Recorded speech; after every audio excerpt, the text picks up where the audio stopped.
বলছেন আসসালামু আলাইকুম শেখ রহমতুল্লাহ, উটের কুজের মতো করে মেয়েদের চুল বাঁধা হাদিসের নিষেধ আছে।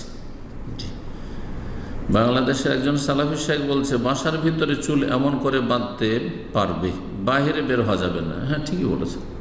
স্বামীর সামনে যদি সাজগোজ এভাবে করে আর চুলের বেনিকে উঁচু করে রাখে, জি, উটের কুজের মতো করে, চূড়ার মতো করে, কোনো অসুবিধা নেই, জায়েজ আছে। কিন্তু বাইরে যখন যাবে, আপনার বোরখার ভিতর থেকে বোঝা যাচ্ছে যে চুল খোপা বাঁধা আছে আর উঁচা করা আছে, তাহলে হারাম। এটা আকৃষ্ট করবে।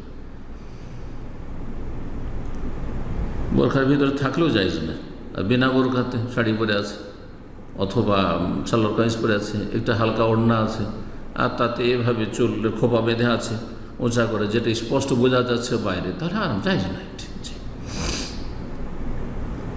এটি জাহান্নামীদের লক্ষণ নবী সাল্লাল্লাহু আলাইহি ওয়াসাল্লাম বলেছেন। জি, মুমিলাতুন মাইলাতুন, তারা নিজেরা অন্যের ওপর আকৃষ্ট হয়, ছেলেদের ওপর, আর ছেলেদেরকে আকৃষ্ট করে, নিজেরা আকৃষ্ট হয়, অন্যদেরকে, যুবকদেরকে আকৃষ্ট করে নিজেদের দিকে।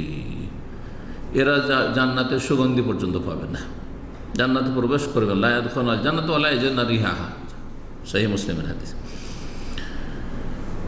তো নাবালক মেয়েরা চুলের ঝুঁটি করে হেজাব ছাড়া বাহিরে বের হয়, এর বিধান কি? নাবালিকা হলে অসুবিধা নেই, নাবালিকা হলে জায়েজ, কোনো অসুবিধা নেই। নাবালিকার জন্য শরীয়তের বিধিবিধান ফরজ নয়, কিন্তু 10 বছর বয়স হয়ে গেছে, তার আগে থেকে অভ্যাস করাবেন। যেমন সালাতের অভ্যাস 7 বছরে করাবেন, তেমনি মাসিক হওয়ার আগেই 9 বছর 10 বছরের আগে থেকেই আপনি অভ্যাস করেন বাচ্চাদের ছোটো মেয়েদের যদি ছোট থেকে একটু হেজাবের অভ্যাস করান, তাহলে হঠাৎ করে যখন মাসিক হলো, সাবালিকা হয়ে গেল, তখন হেজাব করাটা সহজ হবে, না হলে খুব কঠিন হবে। জি, অভ্যাস নেই যেহেতু।